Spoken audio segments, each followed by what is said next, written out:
Hello everyone, welcome back to another video I see for smart and interesting people. Last weekend I went to see BTS for the first time ever after 8 years of wanting to. We won't get into what that was for me, but we're here to talk about the psychological and social aspect of being a fan, because being there with like 60,000 people that is sharing the same interests is such a beautiful thing. We don't talk about it enough. This video is about the Swifties, the Directioners, the ARMY, metal fans, fashion lovers, collectors of any kind, manga readers, crochet lovers, whatever it is. Any type of person with a big interest and passion that differs from the mainstream. Let's start by saying that I will always be an advocate of being a fan of something, basically because the most interesting people that I've ever met have had weird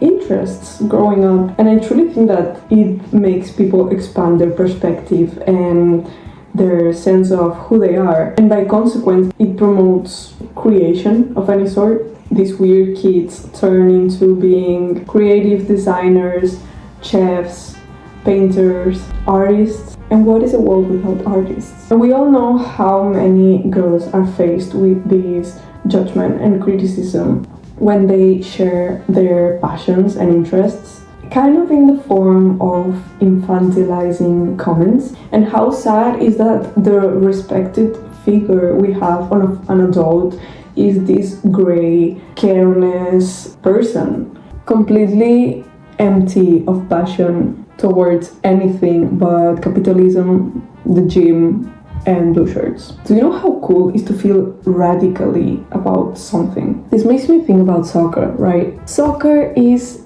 the most clear example of how fangirlism looks in men. But the funny thing is that it's the only fandom that isn't judged, because it's by and for men. However, I do encourage to call it like fangirling, because you are actively joining a community or a space, if you're watching it live, of fans shouting over something that you're truly passionate about, because there is a shared common feeling, and that's beautiful. But what's interesting about sport is that the emotion that comes with this expression comes out many times as rage and not love, as opposed to girl-dominated spaces where many times it's music that they look more like crying and feeling and sharing, and that exactly is what makes it shameful, the femininity to it. Because a girl that loves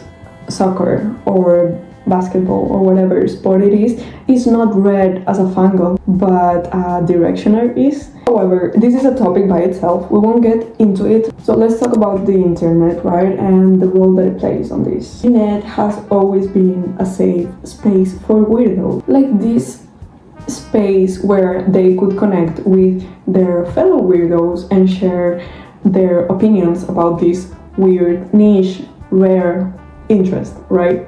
Because around them there wasn't any type of person that they could feel a sense of community with. And now I hate that social media is the opposite, and it's made for and by the popular guys. Like, where do the misfits go now if the physical world is the mainstream and the online world is also the mainstream? It makes me feel bad, honestly, for the ones that are teenagers now and need this community online, because I'm not sure they can find it anywhere now. I saw this substack that said, when you open the door to just anyone, there is a chance those people are not going to respect the space you're in. Fandom for everyone is a fandom for no one. What stood with me a lot this weekend was the need to tell parents, like, be glad your daughter is a fan.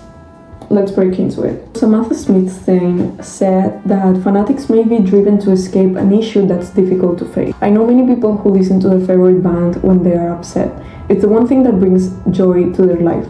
When everything goes wrong, they have their favorite song to listen to, book to read, or movie to watch. And I feel like everyone, in whatever fandom they're in or was in, can relate to this. That's what I mean with being glad your daughter is a fan of something. Many many times parents, friends don't know how to offer support to their teenagers around them. And if these kids are finding a bubble to protect themselves or to find comfort for tough times, that's literally protecting them. Maybe more than you think, so be aware of that. I found out that in Asia, one of the regions with the most fangirling culture, have a 30% of bullied teenagers, and in Europe it's like 11%, which is crazy as well. And when it comes to toxic home environments in Asia, it's like from 20 to 35%. 3 out of 10 kids have not a safe environment at home, not a safe environment in school. So where the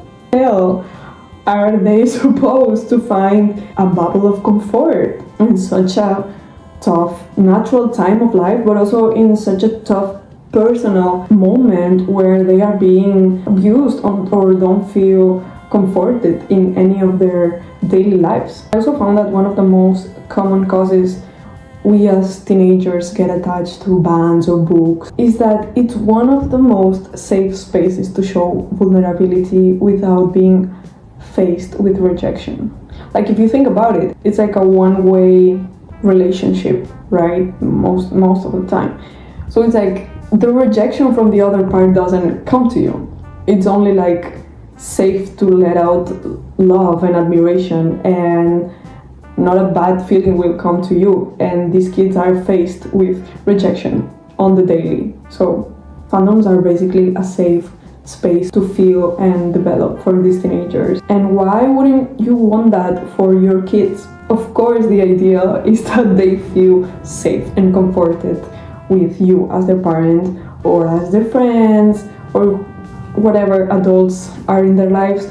But honestly, we know that isn't the reality for many of them. We have to be aware of this social situation fandoms operate in, and when it comes to age and problems that happen during this age and everything. Whatever, let's talk about the benefits then. Also, many of my friends have been fangirls of many things, so I asked them what being in a fandom did to them when they were younger, and this is what we talked about. The first benefit, I feel like we all agree, that is developing a much stronger sense of identity and community. Something that came out as well, and it's true, is that these artsy environments push these kids to be creative in many forms. And that's amazing. Like, honestly, people in fandoms take so much time to make freebies, like bracelets, and learn how to play an instrument. They do covers. They even became musicians themselves. They learn how to paint, and that's great. Like, if you think about it, it's creating like a generation that instead of only consuming, they're also creating. And the process of creating has been studied to be like extremely good for the brain. Also, my friend said that she noticed her acceptance to others grew a lot. The more realities you see, the more you learn to accept them. Relating with very different people about one thing can widen your acceptance range a lot. It's kind of the same thing that travelers say all the time. In my case, I used to be a K-pop hater. I also used to hate on Taylor Swift and these like pop girls before the 80% of friends were Swifties. But it's honestly what happens to many of us. The difference is that the wide range of these haters don't break these patterns and misogynistic and racist learnings and kind of expand their views and are down to see like, yeah, show me a music video or put me onto this, maybe I do like it. That made me personally expand my tolerance and understanding, and low-key made my cool walls drop. Like, you're not cooler for only listening to hip-hop, and don't get me wrong, I still love it, but it's like there's a world out there that you're missing. Also, at some point, your sense of identity gets so strong that you find no sense on criticizing others' taste. Like, oh, you read books about dragons, that's cool. Like, do you? Whatever. You may not share it, but it's like at some point you don't care at all what people do, you know? I'd rather you like do some weird shit that makes you cool instead of being such a mainstream person that only likes fucking radio music and doesn't read or doesn't like have a hobby when you ask them. Whatever. My point with all of this, as one of my friends said, is to stop being nonchalant about the things that make you happy, first of all. And don't be a boring dude telling young girls how they should feel, ever. As always, thank you so much for watching. Take care, and I'll see you on the next one.